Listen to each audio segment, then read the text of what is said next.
Hello, Nicola. How are you? I'm really well, thank you. How are you? I'm really good. Sorry, I've made you do that twice already. It's just like the seemingly unimportant intro at the start. I didn't want to give you something big and grand, but I think, as you know, I'm a fan anyway of your thinking, and I thought it'd be great to have you on the podcast because I think what you have with your writing and your ability to connect with people is this warmth and depth of understanding that really speaks to people and resonates with them, and specifically resonates to parts of them, which is something I've kind of wanted to explore. But what I've been curious with for a little while, because obviously having known you over the years and a little bit about your academic route and your sporting pursuits, where did your awakening, if you like, come from? When did this realization that I'm getting caught in the hustle and bustle here? Some of this isn't necessarily influenced by internal drivers. It's come from elsewhere. Where did that begin for you? Oh, that's a good question.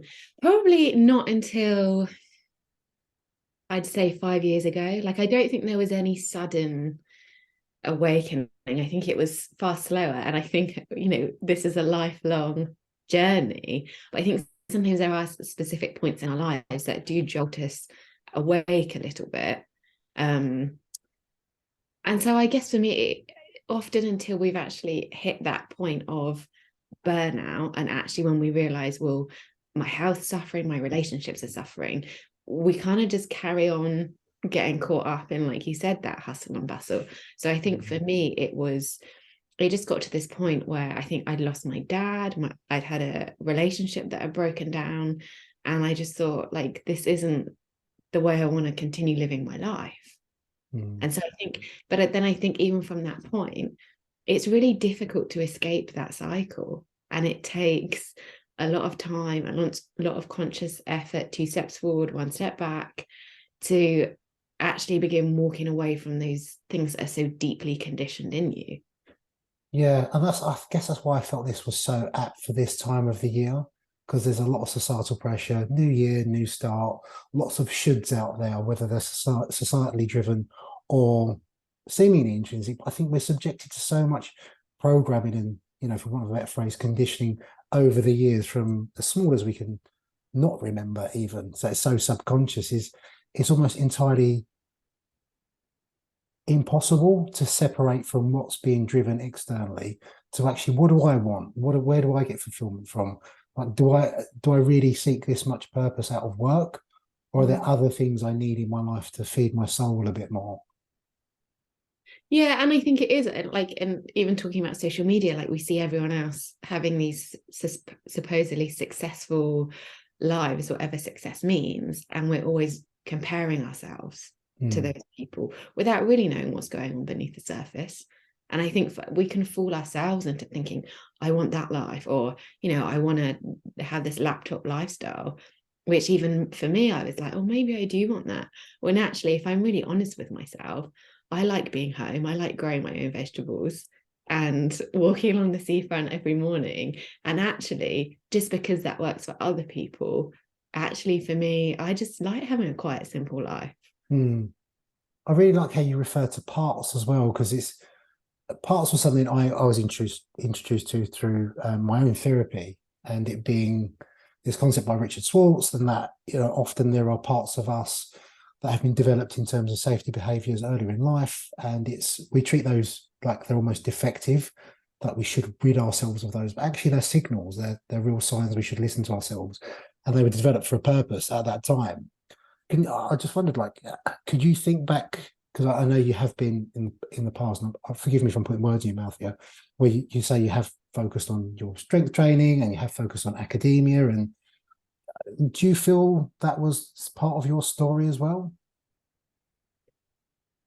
Yeah, I mean, I think it's interesting because if we think about parts, we refer to it very intuitively. Like when I work with clients, therapeutically or in coaching, they will say, without even knowing any kind of therapeutic background, oh, a Mm. part of me wanted this, and then another part of me wanted the opposite. So it's almost like very naturally we're aware that there are different aspects of ourselves. And even going as far back as someone like Freud, who I'm not a massive fan of, but he The money almost issues, right? Yes. and was Yeah, obsessed with sex. I know, and it's weird. It's still taught. Yeah. Freud's Freud's theories are still taught on counselling courses today, despite how much psychology has moved on.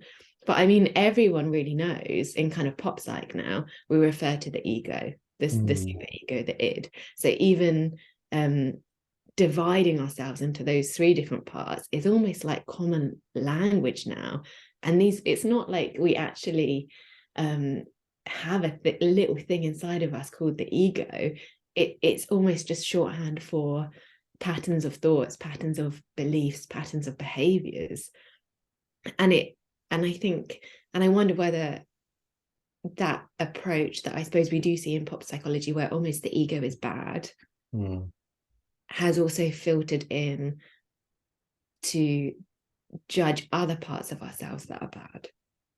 Yeah, I'm always curious to that because I think coining the phrase "ego is the enemy," but ego Mm. is there for a good reason. It's part of our intuition. It's I guess, an assessment of risk sometimes. Yeah, our ego is almost like our sense of self. So we Hmm. want a strong ego. And often when we see people and refer to them as, oh, that person has a really big ego, it's actually because their ego is quite weak. So Interesting. we need to strengthen that. It's almost like we need having a strong ego is almost like saying, I know who I am. This is what I feel. This Hmm. is what I want. And Uh, actually, a lot of people, we don't know what we want. yeah, and I think that especially with, as you're saying, like Instagram sound bites, if you like, there's this group that almost everyone seems to be inspired by, but everyone has their own human fragility, and just because they are seemingly really strong, ambitious, and everything in one aspect, that doesn't necessarily transfer to all aspects of life. Especially when, Yeah. I mean, the main reason I wanted to talk to you today was about like rest and where does that fit into the equation if you're always hustling and bustling, if you're always chasing more.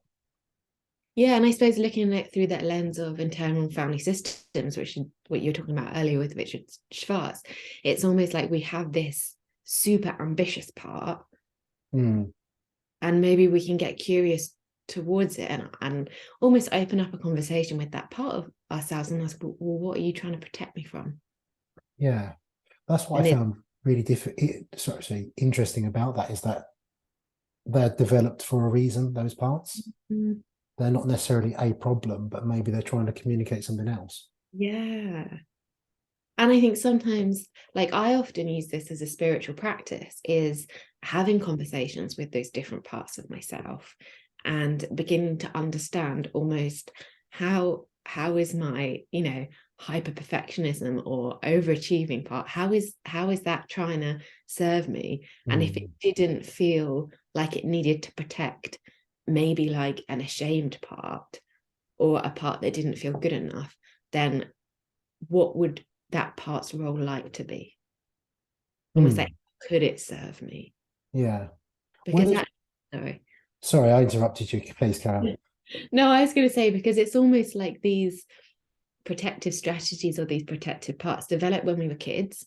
And actually, the parts that they're trying to protect probably don't need protecting anymore. Like as adults, we can feel these intense emotions like shame, like loneliness, like sadness without them overwhelming us. Mm. It's cultivating that sense of trust that we can endure and actually get past that, and we don't need to. Yeah. Interestingly, the work came out, I believe, eating disorders originally.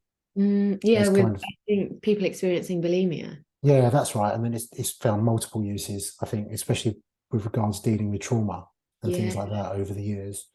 Well, I mean, you mentioned burnout before. Did you, is that something you've, oh, I know there's many incarnations of that. Is that something you felt like you experienced?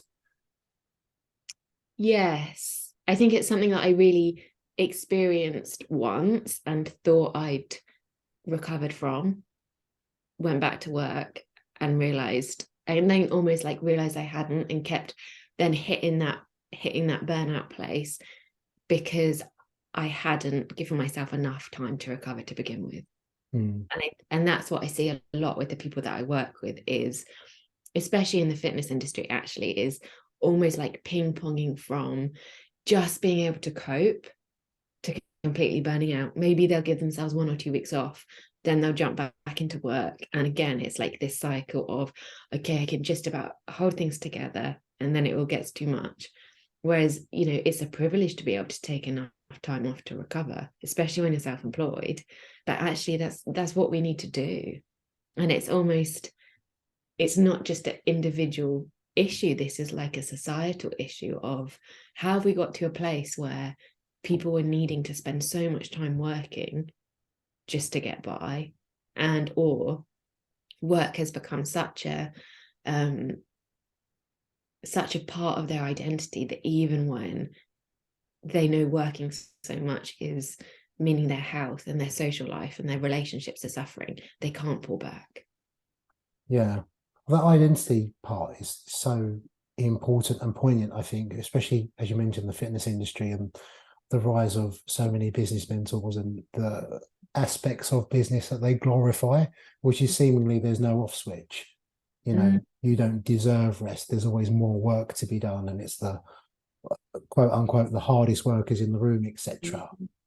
So when you are teetering on the edge of recognizing you probably do need rest, eventually going on a little bit of a doom scroll on Instagram, and this person's in your face just saying, well, what are you doing? Like, I've worked with this number of hours.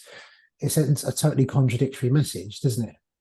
I wonder whether, with all of your experience now, do you better recognize in terms of like preventative means, like, am I heading towards burnout before I get there? Because I think it operates on such a level of self-deception for some people. Is I've seen almost, I guess I've almost experienced over the years, is there's this transference of focus that it's a case if it fits your narrative, isn't it? It's like academia, I must excel here, and then work, I must excel here. Oh, look, there's a sporting endeavor, I must excel here. But it's in the pursuit of the same thing, just under a different guise. Does that make sense? Yeah, and I think it is that's we have these inherent patterns, and it's almost so the thing I noticed with the people I work with is that people tend to have very similar relationships between their relationship with food and their relationship with money, which is quite interesting. And Yeah. it's moving beyond the thing, like the external thing, to our relationship with the thing, and getting to know, okay, well, what's my default? And sometimes in psychology we refer to it as a biotemperament, and that's the genetic and biological predisposition that we're born with in terms of threat sensitivity, reward sensitivity, and another one is that's quite interesting to look at is our capacity for self-control.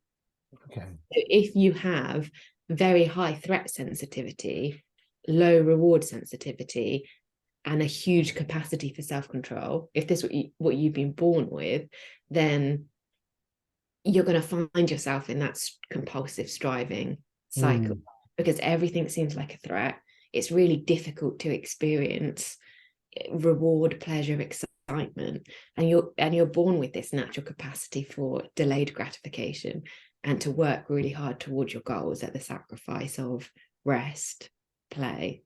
But then if you're someone else and you're born with lowered threat sensitivity, higher reward sensitivity, and a lower capacity for self-control, then that's when you might naturally be a bit more impulsive, when you might experience out of control eating, for example, or find it really difficult to pursue your goals because, I don't know, you're like, say you have a goal of writing a book and you really, really want this, but your phone's right there and it's far easier, and you find it difficult to actually control and inhibit that impulse. So I think part of it is getting to know, what is my biotemperament, and do I need to extend a bit more self-control and cultivate that self-discipline, or actually will my mental health be better and will my life feel more expansive if I pull back on my goals a little bit and actually focus on relaxing and enjoying my life? Yeah, which is a disconnect I can relate to big time there, I think, sometimes. Yeah, because that is epigenetics at play, isn't it? I think it's often the question is nature versus nurture, but it's nature and nurture, which is the truth of it. And Yeah. especially when we're talking about, as you said, eating behaviors and societal aspirations and what's encouraged, what's glorified. um, our parents from a young age as well, because it comes from the best place. They want the best for us. They want us to be widely accepted, but all of these traits and attributes that are celebrated in life aren't necessarily helpful for that individual. Yeah. And I think definitely in our culture, it is delayed gratification that is celebrated over allowing yourself, to savor something pleasurable.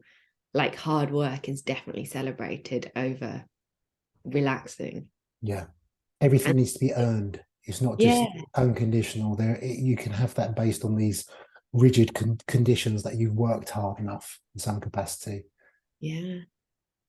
What? Sorry, I deviated massively from asking you about the preventative methods and things you go through now. How do you better Yeah. recognize that in yourself, and how would you recommend that in others?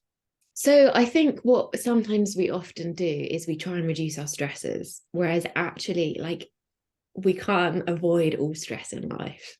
And I think some of us are going to have to deal with a lot more stress than others, just because of where we're born, the kind of body we're born in, what privileges that we're born into. But I think instead of trying to manage our stress, what's more powerful is incorporating rest, because our bodies can actually handle a heck of a lot of stress as long as we get enough rest. So in terms of preventative, what we want to do is as many things as we can that in between these stresses, when our sympathetic nervous system is activated and we're mobilizing energy, and we're also depleting energy and our inner resources, in between those moments, it's about focusing on how can I switch off my stress response and activate that parasympathetic nervous system to allow my body to restore. So I often think about 10 different types of rest. So you've got physical rest, which is the things we often think of as restful, which is like naps, maybe lying with your legs up the wall, or doing some really restorative yin yoga. And this doesn't have to be loads of time. It can, just by lying with your legs up the wall for 30 seconds can make a difference. And then you've got mental rest, because I think sometimes we need to begin to understand what type of fatigue we're experiencing and then match that with the rest we need. Because, for example, if we're mentally fatigued and we've experienced a lot of cognitive stress that day, like let's say we've done a lot of intellectual or academic work, then actually going for a run or doing any kind of non-thinking activity might feel restful. And then we've got sensory rest, which is a big one, because the world is so busy and we're all experiencing so much sensory stress that sensory rest might be as simple as making sure you're wearing comfy clothes so that you're not having anything tight around your waistband, because actually experiencing that somatic discomfort keeps our stress response switched on. Or it might be when you go for a walk, instead of listening to a podcast, just let yourself walk. So again, you're reducing that sensory stress. Do you think people find that difficult? I don't know whether it's a well shared theory, but I think that's why people find, or many people at least find, things like meditation so difficult, because actually being alone in your head with your thoughts is quite an uncomfortable one for a lot of people. So that'd be I think almost quite an abstract suggestion for Yeah. people that are of hustle and bustle mindset all of the time. Almost like I know I think we've spoken about it before, like listening to your podcast sometimes too. There's no possible way your brain has the ability to absorb any of that information if you're listening to people speak on times too. Maybe that's beyond me, but I don't think I could absorb that at all. That's almost like this chase for productivity and everything needing to be a hack of sorts. Is we're constantly looking at cramming more in. Yeah, and I think it is. It's almost like when we're listening to, for example, a podcast on double speed, we're activating our nervous system, A, because there's an urgency, and B, because it's not natural to us. It's not a lot of so our stress response switches off ultimately when we feel safe. And a lot of that comes through social safety. So when we're not receiving what we expect to receive on a almost like an evolutionary level, like we're listening to people talk at double speed, that's going to activate our stress response. Mm. I wonder how that translates in real life as well. It's like, do you develop a lower capacity for like listening? Yeah, People in yeah, real life, if you're constantly listening to podcasts and you spend a great deal of time on your own at double speed, what's it like to try and actually socially connect with someone speaking yeah, normal speed? You just get bored of them quicker. yeah. Almost like you Does it, you you'd feel the urge to like try and speed them up somehow. yeah, does it affect your interpersonal skills? Like, you just get bored of conversations and move on quite quickly? I wonder if anyone's listening and does listen to that podcast at times too, let me know.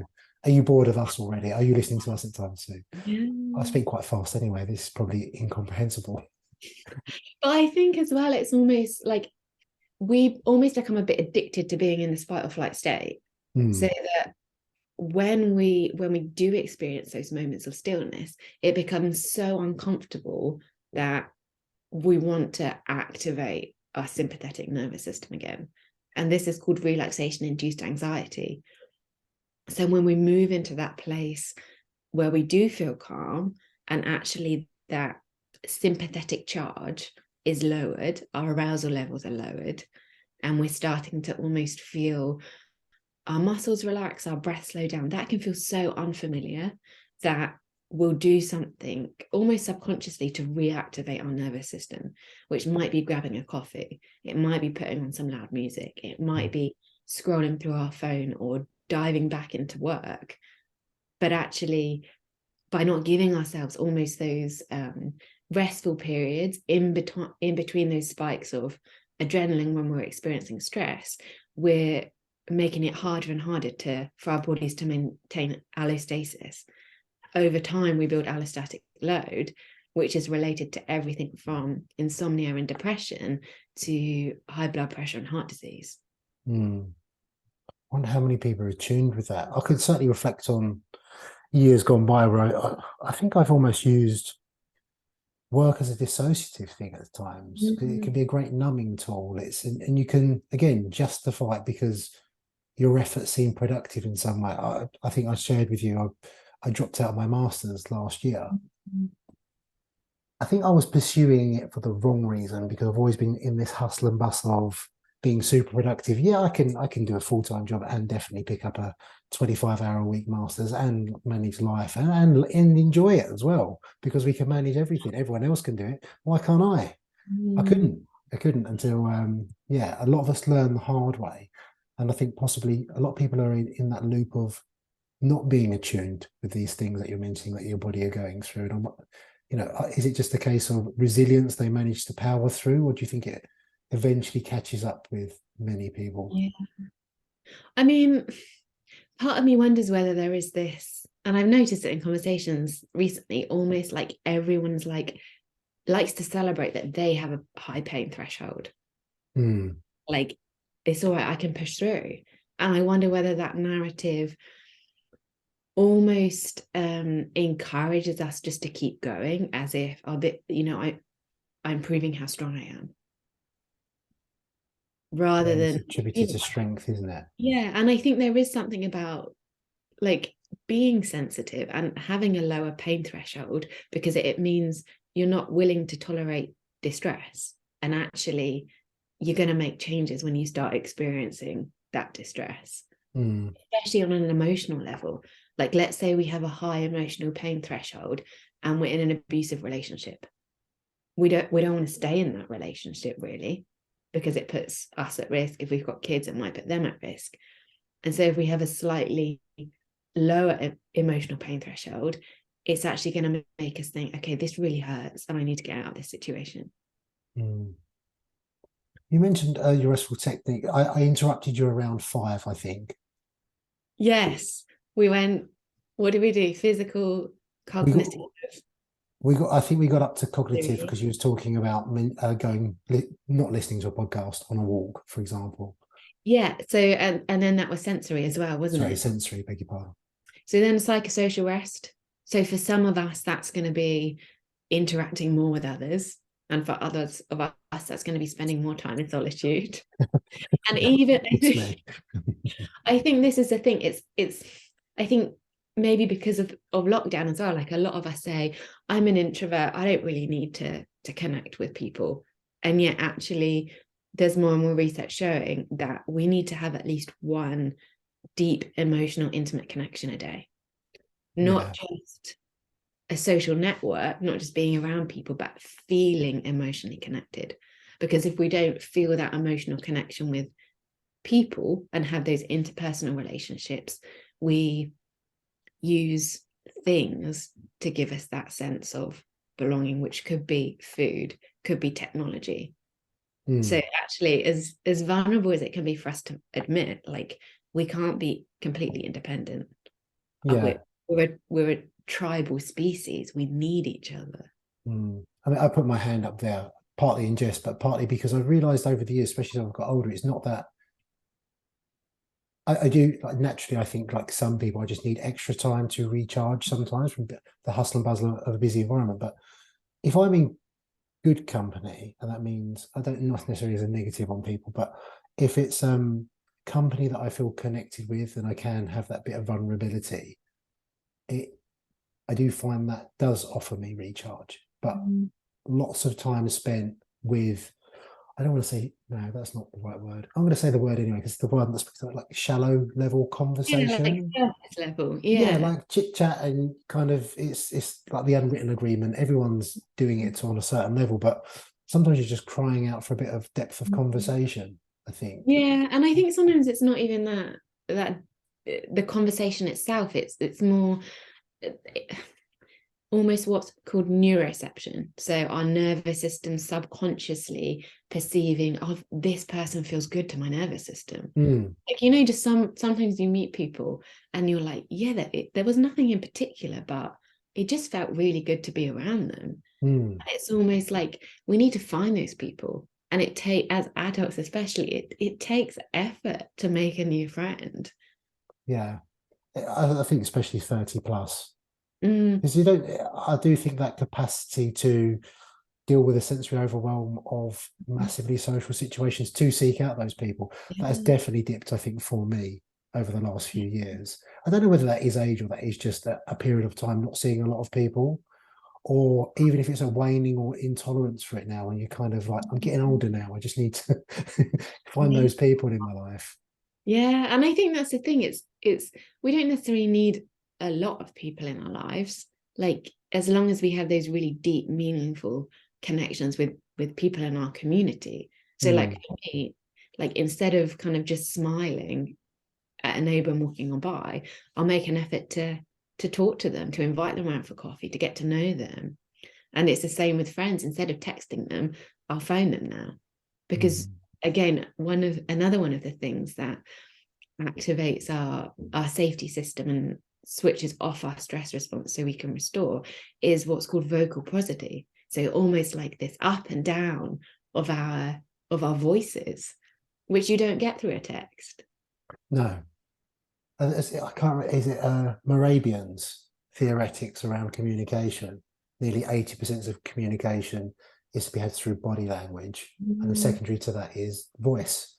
So it yeah. just makes me think, especially as a job and working predominantly online and remotely with people, is like how much of that is lost, which is, I normally for myself, actually, I ask to speak to people every week in Yeah. terms of my coaching because I do think so much gets lost in text and there's no interpretation of tone. Mm, It feels very impersonal, it feels very disconnected.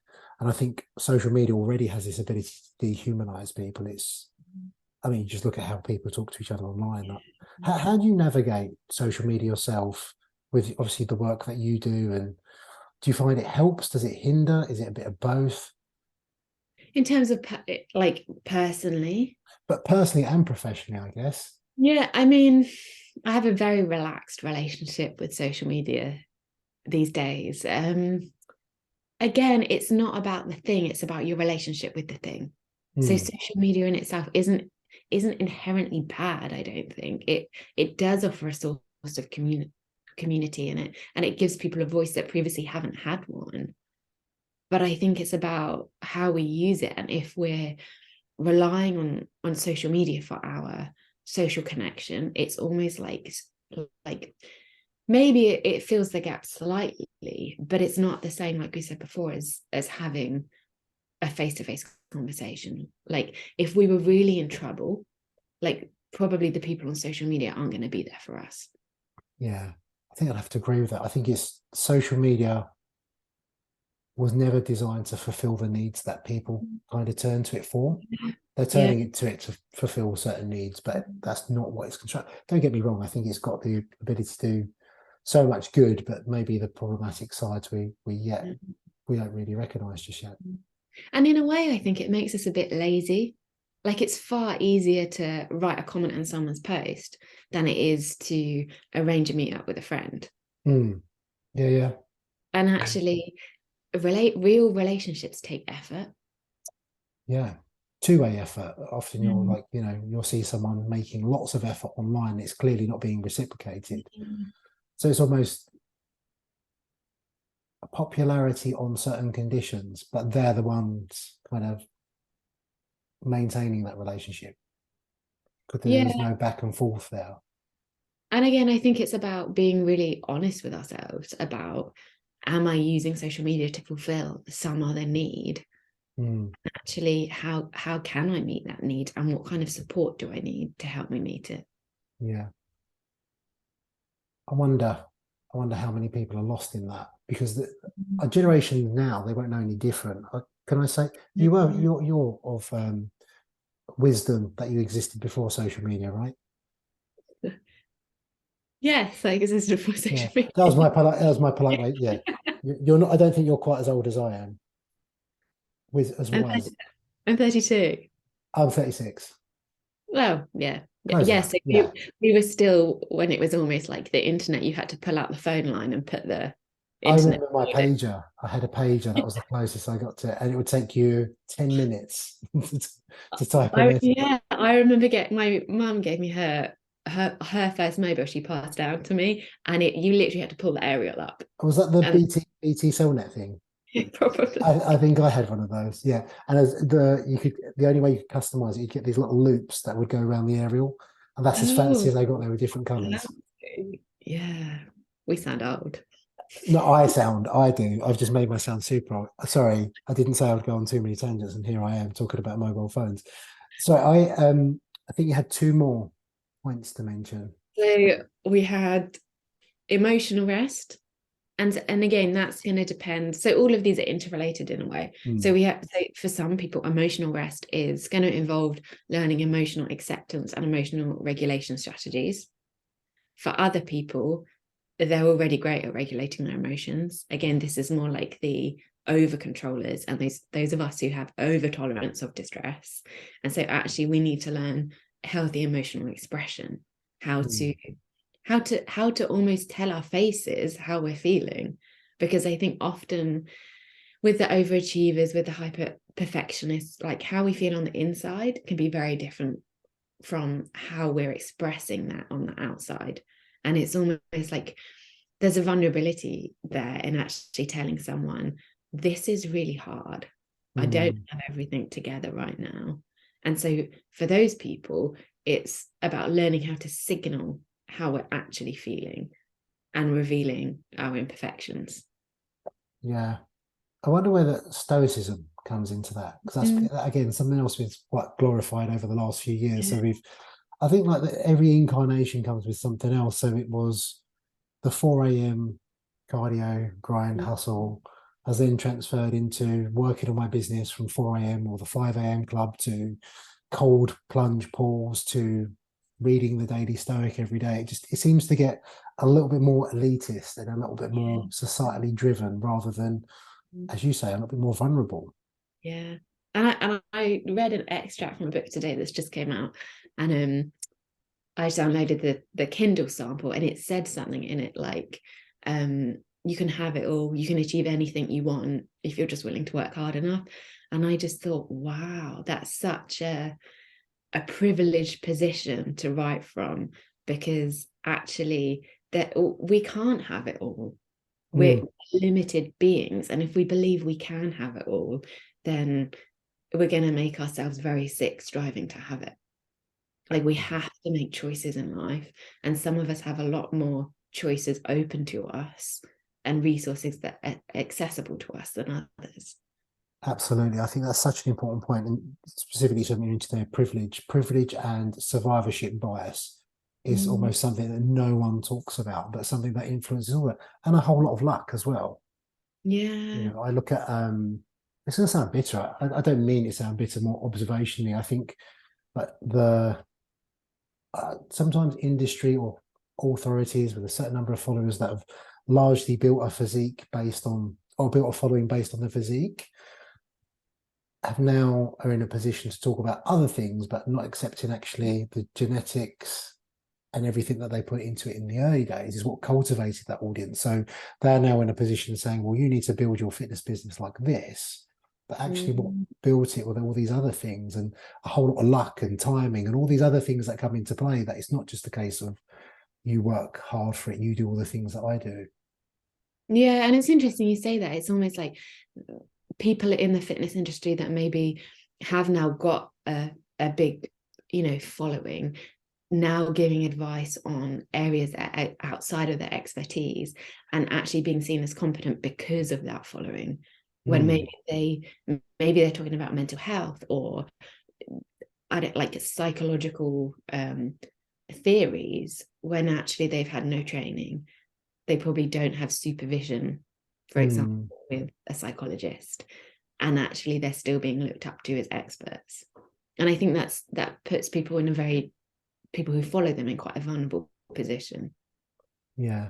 I think that's just unfortunately part of being a non-regulated industry, and that, you know, like yourself, for example, there are repercussions if something potentially harmful is about for registered dietitians. There are repercussions for general practitioners. There is, but uh, you can also have 500,000 followers, say Yeah. pretty much whatever you like, and there are no consequences. Yeah. It's almost encouraged and applauded, I think. Especially, I think, you know, I don't know whether you've seen this week, there's been much speculation on a podcast based on what a doctor may or not may not have said about calories. Oh no, I don't. I don't I blame you, but very much stay in my own. to be honest, it's kind of irrelevant what he said, but it's people are attracting eyes for the wrong reason, I think, and their opinions have become more polarized because they know it kind of reaches more people and it gets more engagement. So it's become almost a case of I don't care whether what I'm saying is right or wrong, providing as many people see it as possible, Yeah. providing it gets me more followers. And Mm. again, when we're talking about meaningful connection, especially online, I wonder how far that stretches. Yeah. And it's almost like what's more like what feels better in your body? Like Mm, generally what feels better? Being extreme for the sake of being extreme, or actually sharing what you deeply believe from an ethical place. yeah. Like ultimately, we're the ones that have to live with ourselves and with our choices. And it can't feel good when you're acting out of line with your values. Mm. I kind of I get my head around it by giving I don't think I give it a pass, but trying to understand it from an empathy standpoint, more that the intent behind that is engagement, because I choose not to believe that people are deliberately going out of their way because they mean it to be that horrible to people. Yeah. And I wonder whether as well, like just thinking about the parts work we were talking about earlier, if we can almost see other people's parts, almost like, oh, that's just one part of them that's kind of got caught up in that game. And that doesn't mean it's okay, but it helps us have a bit more compassion for them. Hmm. I need to work on that, don't I? But you need I to need to work. work on that. I need to I work on think we all do. that. I do. When you put it rationally, unfortunately, like our bodies don't and brains don't often operate on rational, do they? It's totally No. emotional. And with your work now, um, how do you combine? Because I gather from your approach, if you don't mind me saying it, it's more whole human rather than just purely academic, and that's what I really enjoy about it. Because I think on the last podcast talking about, I don't think it's overvalued, but perhaps evidence based has become this almost catchphrase that's supposed to mean something to everyone, when really a lot of the time it's just to impress peers. But there's obviously combining evidence based practice, but not forgetting there's a human being in front of us. Yeah, and I think we can't underestimate the power of lived experience and lived experience isn't enough, I don't think, coming back to talking about things like mental health and people who have called themselves mental health coaches because they've been through these experiences. Like, we need that training and that academic and scientific understanding of things, but either of those on their own aren't enough. And I think as well, like as practitioners and coaches, we get better with time. Like, I'm sure like everyone looks back on how they were working with clients 10 years ago and cringes a little bit because we didn't know then what we know now. And it's almost taking some time, I think. So for me as a psychologist, like it's essential as my work in order to be part of the British Psychological Society that I spend a lot of time doing self-reflective practice, that I abide by the ethical code of conduct of that governing body, that I have regular supervision, and that I take time to develop my professional practice philosophy, which is rooted in psychological theories and evidence, but also makes it accessible and supportive to the people that I'm working with. And that's the real fundamental take home, because that's the pragmatic part that people can actually go away and practice as well. Because I gather part of the work that you're doing is equipping people with tools. It's not a case of, it's not, I say not just because talk therapy I think is incredibly powerful, but it's also giving people skills they can go away and use forever, hopefully. Yeah. And I think that's sometimes what we've missed out for years, is focusing on talk therapy and ignoring the body. And actually, until we feel safe in our body, the parts of our brain that think rationally are offline. So it's almost like there's a great model called the neurosequential model, which is developed by a psychiatrist called Bruce Perry, who specializes in working with childhood trauma. And he works on three, what's called the order of engagement, which is regulate, relate, reason. So before we can reason or reflect rationally, we have to feel safe in relationships. And in order to do that, we need to be regulated, which we do with things like sensory soothing and things like rhythmic activities, so like drumming. And if we look at what we did as kids and what people do in indigenous cultures, this is what we do. Like, when we're feeling upset, we might dance or we might sway from side to side. Like, as parents with babies, to soothe our kids, we rock them.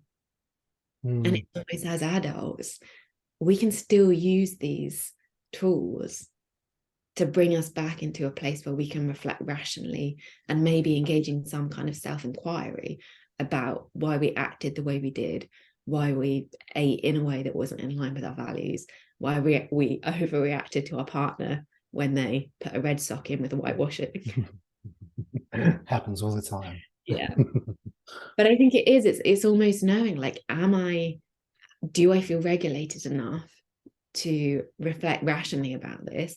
Or is journaling right now, for example, actually going to keep me trapped into this kind of analytic, unhelpful way of thinking? Yeah.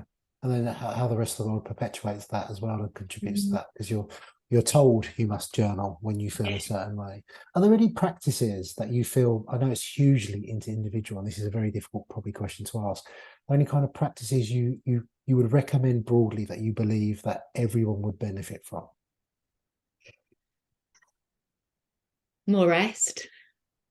So that's anything. So I often talk about kind of a few different moments to weave into our day. So it's almost like, how have you rested today? How have you played today? How have you experienced pleasure today? How have you given kindness today? And how have you emotionally connected with someone today?